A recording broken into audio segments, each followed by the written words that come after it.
大家好，我是乐乐妈。炒花菜时，切记不要直接下锅炒和焯水。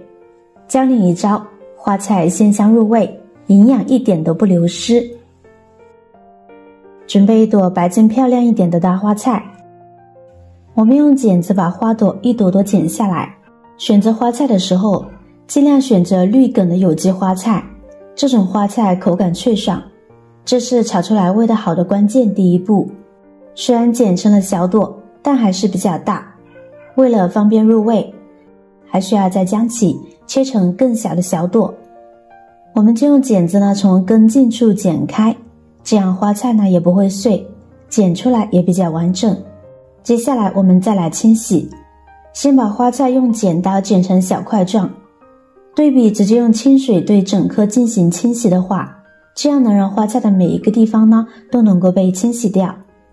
然后往花菜中加入1小时盐以及少许的面粉，再加入适量的清水没过花菜，然后需要用手对花菜进行轻轻的抓洗。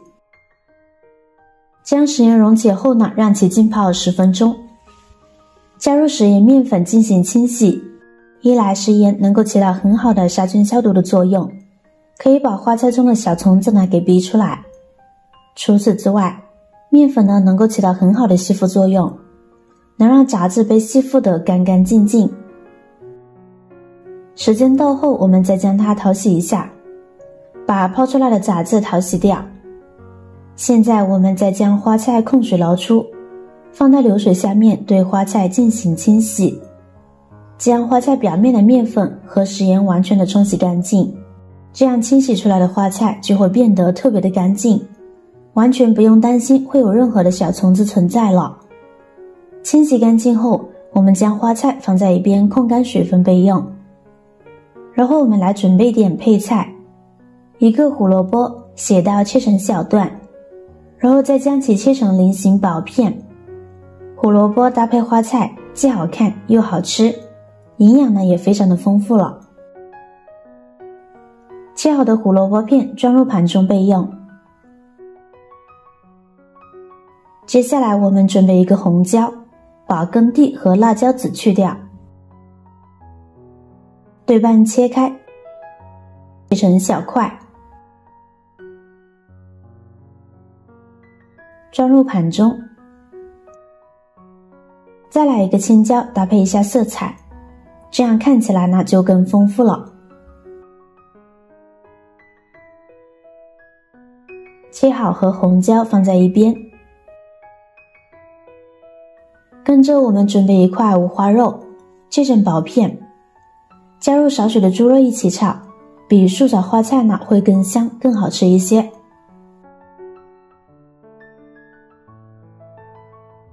切好装入盘中备用。最后我们准备几瓣大蒜，一块生姜，切成薄片。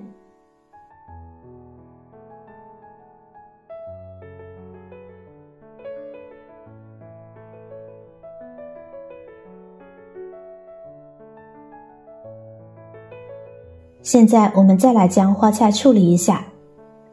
炒花菜不建议焯水，也不建议直接炒。我们可以往花菜里边加入少许的食用油，然后再上锅蒸一蒸。先用手抓拌，使每一颗花菜都均匀的裹上食用油。花菜不可以焯水，是因为烧开了的沸水很容易破坏花菜的营养物质，而且没有了脆爽的口感。而直接炒的话，不是炒不透就是不脆爽，都不好。而我们这样蒸一蒸，既保证了花菜的营养不流失，提前蒸制还缩短了炒制的时间，炒出来口感十分脆爽，是个不错的方法。不过蒸制时间不要太长哦，喜欢脆口一点的蒸1分钟，喜欢软一点的蒸2分钟就可以出锅啦。看看蒸制出来的花菜颜色十分的漂亮，营养也没有流失。现在我们把花菜夹出来，先放在一边备用。接下来起锅，把锅烧热，我们下入五花肉，把多余的油脂炒出来，这样五花肉吃着才不会腻。而且花菜还能吸收猪油的油脂，花菜也会变得更好吃。也可以用猪油来炒，味道呢也很香哦。炼出五花肉的肥油后，我们下入姜蒜片炒香。现在呢可以下入胡萝卜了，把胡萝卜炒至半断生的状态。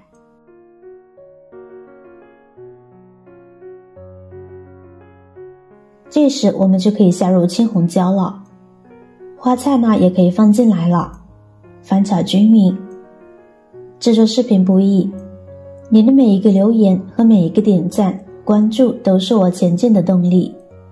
如果觉得我的视频对您有帮助的话，请您给我点个赞吧，感谢您的支持。现在可以调味啦，往里边加入合适的食盐，少许的鸡精提味，这就够了。翻炒均匀即可出锅。因为花菜是熟的，所以呢只需要炒1分钟呢即可入味。现在呢就可以起锅装盘了。看着是不是特别的香呢？这样做的花菜呢，不用任何多余的调料，最大程度的保留了花菜的营养，鲜香入味不发黑，而且呢不易出水，鲜香翠绿又脆口，营养好吃又下饭，真的是老少皆宜。尤其再吃上一点五花肉，那味道更绝了。而且花菜口感细嫩鲜美，食用后呢很容易消化，尤其是家里有老人、孩子和脾胃虚弱、消化功能不强的人呢都可以多吃。这样完美的食物您喜欢吗？有空的时候就做做看吧。好了，今天的视频内容呢就分享完了。如果您看了觉得有食欲，记得点赞、转发、分享哦，希望可以帮助到更多的朋友。点击我的视频头像，还可以观看更多的美食和生活技巧。每天都会分享不同的精彩视频，别忘了关注我哟。感谢您的支持，我是乐乐妈，我们下个视频见。